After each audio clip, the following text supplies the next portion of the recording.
Avis vascular centre మన దేశంలోనే the best varicose vein hospital. మరి రాఘవేంద్రరావుని తర్వాత ఒక సినిమా చేయమని అడిగితే చేయనన్నాడని చెప్పి ఆయన అసోసియేట్ని తీసుకెళ్ళి మీరు ఒక సినిమా చేయలేదా? అదే లేదు, అతను మాకు 3 సినిమాలు చేశాడు ఒకే సంవత్సరం. ఆ, హిమతోలా చేశాడు, జస్టిస్ సౌదా చేశాడు, కామయాబు చేశాడు, హోషియార్ చేశాడు. ఉమ్, మధ్యలో అతను అసిస్టెంట్ రవిచంద్ర అనే హనుమంతరావు ఖైదీ పెట్టుకున్నాడు. అవును. అప్పుడు రాఘవేంద్రరావు డేట్స్ లేవేమో తెలియదు, నాకు సరిగ్గా గుర్తురాలి క్వశ్చన్ నువ్వు అడిగేది. ఇప్పుడు గుర్తొచ్చిందే. ఇప్పుడు గుర్తొచ్చి ఖైదీ రవిచంద్ర చేశాడు, రాఘవేంద్ర అసిస్టెంట్. రాఘవేంద్ర అయినా ఒకటే, అసిస్టెంట్ అయినా ఒకటే. హనుమంతరావు ఆయన సిద్ధాంతం ఏంటంటే పట్టుబట్టి తీసుకెళ్లారంటగా. ఎవరైనా ఒకటే నాకు. ఇది మీ అన్నదమ్ముల్లో ఉండే మొండి ధైర్యం. సార్ ఇక్కడ నాకు ఒక చిన్న డౌట్ సార్. తెలుగులో సినీ ఎన్టీఆర్ గారి సూపర్ హిట్స్ ఉన్నాయి, అలాగే చిరంజీవి గారి ఖైదీ కానీ, ఇలా తెలుగులో సూపర్ హిట్స్ అయిన సినిమాలన్నింటినీ మీరు హిందీలో వేరే హీరోలతో అక్కడ డబ్ చేస్తున్నప్పుడు, అక్కడ రీమేక్ చేస్తున్నప్పుడు ఎప్పుడు కృష్ణ గారితో చేద్దామన్న ఆలోచన రాలేదా? హిందీలోనా? ఆ, ఆయనకి ఇంట్రెస్ట్ లేదు, ఇంకో భాషలోకి తమిళ్లోకే ఇంట్రెస్ట్ లేదు, ఉమ్. హిందీకి అసలు ఇంట్రెస్ట్ లేదు. ఎప్పుడైనా డిస్కషన్ జరిగినాయా? ఇంట్రెస్ట్ లేనప్పుడు ఇంకా డిస్కషన్ ఉంటుంది. అసలు ఇప్పుడు తమిళ్లో చేయడానికే ఇంట్రెస్ట్ చూపిస్తలే. చాలామంది తమిళ ప్రొడ్యూసర్లు అడిగారు యాక్ట్ చేయమని, ఇంట్రెస్ట్ చూపిస్తలే. సార్ చాలామంది చిరంజీవి ఖైదీ సినిమా కృష్ణ గారిదే, కొన్ని కారణాల వల్ల లాస్ట్ మినిట్లో చిరంజీవి గారు వచ్చి చేరారు ఖైదీలో అని చెప్పి చెప్తారు. అసలు ఖైదీ సినిమా బ్యాక్డ్రాప్లో ఏం జరిగింది మీకు తెలిసి? అంటే డేట్స్ అడ్జస్ట్ అవ్వలేదు. కృష్ణ గారు ముందు వాళ్ళు కృష్ణ గారిని అప్రోచ్ అయ్యారు, డేట్స్ అడ్జస్ట్ కాలే, వేరే కమిట్మెంట్స్ తోటి. అప్పుడు కోదండరామ్ రెడ్డి ఖైదీ తీసుకొని తర్వాత చేద్దాంలే అని తర్వాత చేశారు. మామూలుగా అయితే ఖైదీలో కృష్ణ గారే చేయాలి, కానీ ఖైదీ సినిమాతో చిరంజీవి కెరీర్ ఎక్కడికో వెళ్ళిపోయింది కదా. అది ఉంది, అది ఒకే పార్ట్. అట్లా చాలా ఉంటాయి అది జరిగాయి. చిరంజీవి గారితో పోటీ ఉండేదా, లేకుంటే చిరంజీవి గారి మీద ఆప్యాయత ఉండేదా? ఎలా వాళ్ళిద్దరి మధ్య అనుబంధం ఎలా ఉండేది సార్, కృష్ణ గారికి చిరంజీవి గారికి? పెద్దగా పోటీతత్వం ఎప్పుడూ లేదు. ఆయన ఎప్పుడు కృష్ణ గారిని ఎప్పుడు గౌరవిస్తూనే ఉంటాడు. ఎప్పుడైనా ఎవరైనా ప్రొడ్యూసర్లు డేట్స్ చేసుకోకపోతే తీసుకోండి, ఎవరో వాళ్ళు ఇప్పుడు వస్తున్నారు కదా చిరంజీవి, వీళ్ళందరూ ఎవరో వాళ్ళు పెట్టుకొని చేసుకోండి. చిరంజీవి గారి పేరు చెప్పేవారు. చెప్పేవాడు.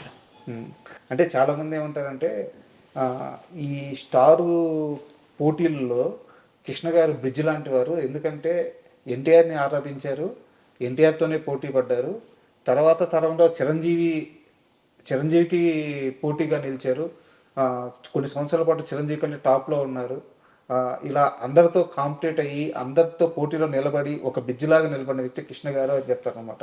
అందుకని ఈ ప్రశ్న అడిగాను. అది పోటీ అంటే సినిమా తరంగా పోటీయే తప్ప మన సినిమా బాగుండాలి. అప్పుడు సింహాసనం చేసినప్పుడు, ఆ రోజుల్లో సింహాసనం చేసేటప్పుడు అందరూ పెద్ద హీరోలు, చిరంజీవి గారు కానీ బాలకృష్ణ గారు కానీ వీళ్ళందరూ. బట్ అయినా దానికి అబోవ్ వచ్చేసింది కదా సింహాసనం ఓపెనింగ్ అనేది, ఇప్పటికీ చెప్పుకుంటూ ఉంటారు. ఎందుకంటే ఆ డేస్లో అది హైయెస్ట్. సింహాసనం సినిమా గురించి ఒక చిన్న వీడియో చేశాను సార్ నేను. అంటే ఒక జర్నలిస్ట్ని తీసుకొచ్చి సింహాసనం స్పెషల్ అని చెప్పి ఒక చిన్న వీడియో చేస్తే, ఆ వీడియో 1,00,000 వ్యూస్ వెళ్ళింది యూట్యూబ్లో. వెళ్ళిన తర్వాత కింద కామెంట్స్ చూస్తే సింహాసనం సినిమాకి ఎంత ఫ్యాన్ ఫాలోయింగ్ ఉందంటే, అది అప్పటి బాహుబలి అని చెప్పి ఎంతమంది కామెంట్లు చేస్తున్నారు. మా తరం చూసిన బాహుబలి ఈ సినిమా అని చెప్పేసి, ఆ గ్రాండీర్ కానీ, ఆ పాటలు కానీ, అసలు సింహాసనం సినిమా గురించి, ఆ బ్యాక్డ్రాప్లో జరిగిన ఆ వర్క్ గురించి కాస్త చెప్పండి సార్. ఆయన ఫస్ట్ టైం డైరెక్షన్ కార్డు వేసుకోవడం, దాంతో ఏదో డిఫరెంట్గా ఉండాలని పెద్ద సినిమా చేయటం. ఓపెనింగ్ రోజులు ఇప్పుడు మామూలుగా విజయవాడ ఉంది, రాజు సార్, ఆ రోజున 144 సెక్షన్ పెట్టారు. ఆ స్ట్రీట్లో వెళ్ళాలంటే టికెట్ చూపిస్తే కానీ అలౌ చేయలే. అంటే ఓపెనింగ్ సంగతి చెప్తారు. అప్పుడు 2 థియేటర్లు వేస్తే ఎక్కువ, అది 5 థియేటర్లు వేశారు పెద్దవాళ్ళు. రాజమండ్రిలో 5 థియేటర్లు వేశారు. అయినా 100 days ఫుల్ అయిన థియేటర్లు చాలా ఉన్నాయి. వైజాగ్ చిత్రాలయ కానీ ఇవన్నీ 100 days also full. 70 mm convert చేసిన థియేటర్లు ఉన్నాయి. ఫస్ట్ టైం 70 ఆ సినిమా కోసం. కానీ పద్మాలయ చాలా రిస్క్ చేసి సింహాసనం సినిమా చేసింది అని చెప్తారు, నిజమేనా? ఫైనాన్షియల్గా రిస్క్ ఏం లేదు. రిస్క్ అంటే బడ్జెట్ బడ్జెట్ బడ్జెట్ ఎక్కువ అయినా వస్తుందనే ఉద్దేశంతోనే కదా బడ్జెట్ పెట్టేది. అసలు పద్మాలయ వచ్చిందే దానికోసం కదా, కృష్ణ గారి కోసం అంటారు. ఎన్ని దశాబ్దాలు కలిసి వ్యాపారం చేశారు సార్ మీరు, మీ ముగ్గురు అన్నదమ్ములు? అన్నీ దశాబ్దం ఇప్పటి వరకు కలిసే ఉన్నాం. ఇప్పటికీ it is a family concern. Sir, ఒక్క రూపాయి దగ్గర తేడా వచ్చి కొట్టుకొని విడిపోయి తిట్టుకొని విడిపోయి అన్నదమ్ముల్ని బయట చాలా మందిని చూస్తున్నాను. నాకు తెలిసి పుట్టినప్పటి నుంచి 70 సంవత్సరాల ప్రయాణం మీ ముగ్గురు అన్నదమ్ములది.